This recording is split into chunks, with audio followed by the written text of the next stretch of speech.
الحمد لله كفى والصلاة والسلام على سيد الرسل وخاتم الأنبياء وعلى آله وصحبه ومن بهديه مهتدى. أعوذ بالله من الشيطان الرجيم. وإبراهيم إذ قال لقومه اعبدوا الله واتقوه ذلكم خير لكم إن كنتم تعلمون إنما تعبدون من دون الله أوثانا وتخلقون إفكا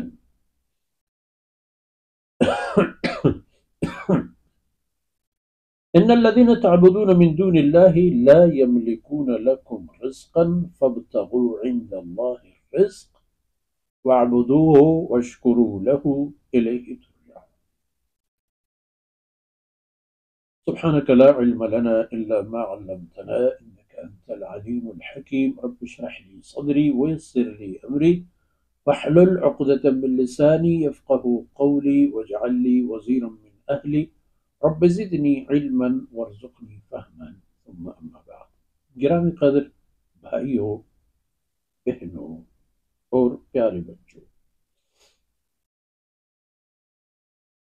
منکرین اور ان کے عواقب و انجام سے متعلق سیدنا نوح علیہ السلام کا تذکرہ اور ذکر خیر اور اور عاقبت امر.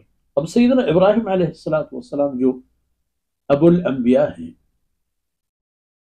ذرا ان کی فرمودات اور ان کی قوم اور قوم کی عاقبت و انجام کا بھی حال و احوال معلوم ہو جائے، تاکہ جو انسان یہ سمجھتے ہیں کہ اللہ کے رستوں سے اور اللہ کی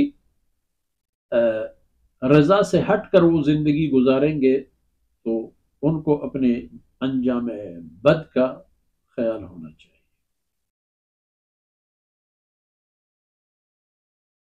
اور ابراہیم کا تذکرہ، اذ قال لقومه اعبدوا اللہ واتقوه، جب انہوں نے اپنی قوم سے فرمایا کہ اے میری قوم اللہ کی بندگی کرو اور اللہ سے ڈرو، بندگی اپنے تمام شرائط کے ساتھ.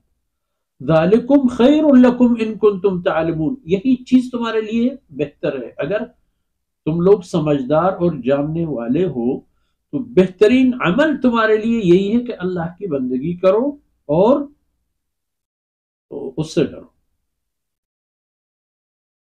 یہ ایک، کیونکہ جس حالت میں تم لوگ ہو اس میں اگر دیکھا جائے، انما تعبدون من دون اللہ اوثانا، جن چیزوں کی اللہ کے علاوہ تم لوگ پرستش اور عبادت کرتے ہو اور ان کو معبودیت کا مقام دے دیتے ہو،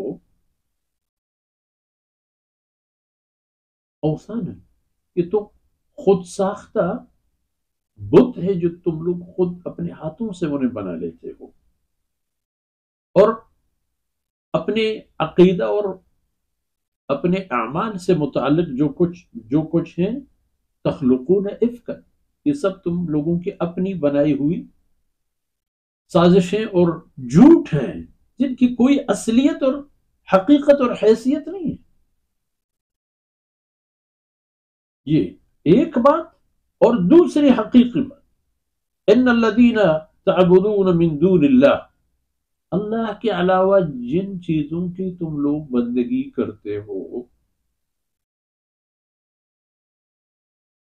وہ بیچارے تو بے بس ہے.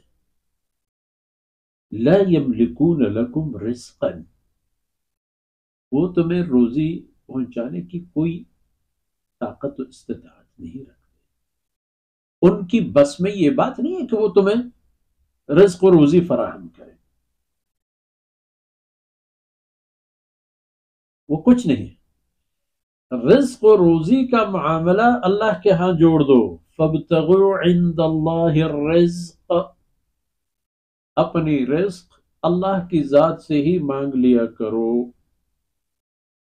وَاعْبُدُوهُ، اس کی بندگی کرتے ہوئے، وَاشْكُرُوهُ، اور اس کی شکر ادا کرتے ہوئے، اس کی بندگی اور شکر کرتے ہوئے اس سے رزق و روزی مانگ لیا کرو. کیونکہ الیہ ترجعون، اسی کی طرف لوٹائے جاؤ گے۔ یہاں جو گھوم پھر رہے ہو، آئے ہو کہیں سے، پھر وہیں دوبارہ واپس کیے جاؤ گے۔ ثم الیہ ترجعون،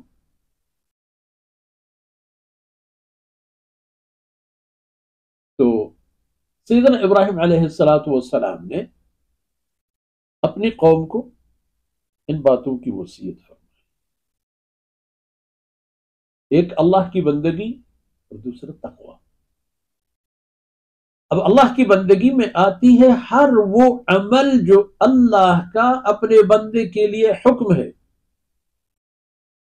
اور یہ انسان جو اپنے آپ کو جو کچھ بھی سمجھ لے، دراصل وہ تو اللہ رب العزت کی بنائی ہوئی ایک مشین ہے، جو اللہ نے ایک صنعت اور ایک مقصد کے لیے پیدا فرمایا ہے، اور اس مشین کو ضمنی طور پر سینکڑوں اور مشینیں فٹ کر کے آنکھ اور کان اور ہاضمہ اور جگر اور کیا کیا سے متصل کر کے پیدا فرمائے،